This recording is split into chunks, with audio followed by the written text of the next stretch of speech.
एक समय की बात है। किसी नगर में एक साहूकार के 3 बेटे और 3 बहुएं रहती थीं। साहूकार की सबसे छोटी बहू बहुत सुशील और संस्कारी थी। साथ ही वह भगवान श्री कृष्ण की अनन्य भक्त थी। सावन के महीने में साहूकार की दोनों बहुएं रक्षाबंधन के त्योहार पर अपने अपने घर जाने की तैयारियों में लगी थीं।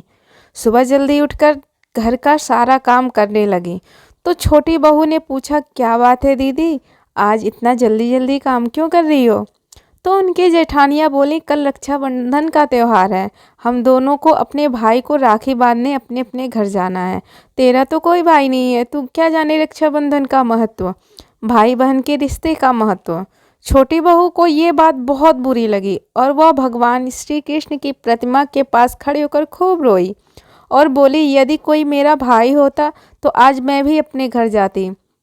अगले दिन रक्षाबंधन का त्योहार था। सुबह सुबह उसके घर उसके दूर के रिश्ते का एक भाई आया और आकर साहूकार से बोला, ये मेरी बहन है, मैं इसके दूर के रिश्ते का भाई हूँ और मैं रक्षाबंधन के त्योहार पर इसको अपने घर ले जाने आया हूँ। लेकिन फिर साहूकार का बेटा बोला, लेकिन इसका तो कोई भाई नहीं है, तुम कौन हो?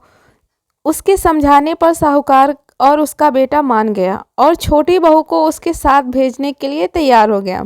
परंतु छोटी बहू के पति के मन में कुछ शंका थी। वो बोला, आप तो इसे ले जाइए, लेकिन इसे वापस लेने मैं खुद आऊँगा। ऐसा कहकर उसको उसके भाई के साथ भेज दिया।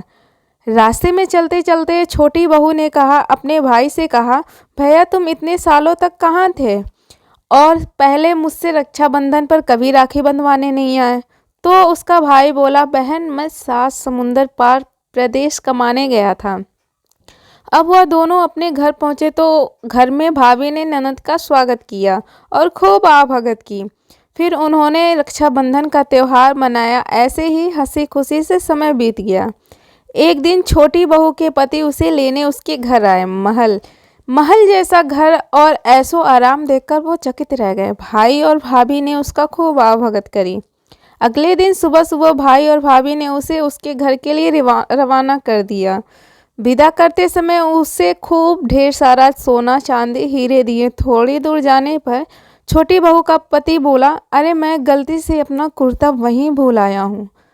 तब अब बोले, कोई बात नहीं, आपका कुर्ता तो पुराना था, इतनी दूर वापस जाएंगे तो घर पहुँचते पहुँचते अंधेरा हो जाएगा। लेकिन उसका पति बोला, नहीं, मैं वापस जाकर अपना कुर्ता ले आता हूँ।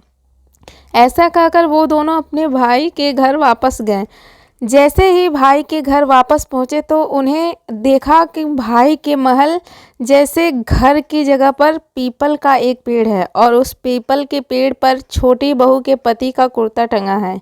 यह देखकर वह नाराज हुआ और अपनी पत्नी से बोला, ये क्या काला जादू था? कौन था वो जो तेरा भाई बनकर तुझे लेने आया था? मुझे तो शुरू से ही शक था, इसीलिए मैं तुझे लेने आया हूँ, बता कौन था वो? ऐसा कहकर छोटी बहू को मारने लगा। इतने में तेज प्रकाश के साथ श्री कृष्ण भगवान वहां स्वयं प्रकट हुए और बोले, मत मारो, ये मेरी बहन है। हर साल रक्षाबंधन के त्योहार पर ये मुझे राखी बांधती आई है और मैं इसका भाई होने का फर्ज निभाया है। इसे मैंने अपनी बहन माना है। छोटी बहू और उसका पति हाथ जोड़कर श्री कृष्ण के चरणों में गिर गए और फिर सब खुशी से रहने लगे।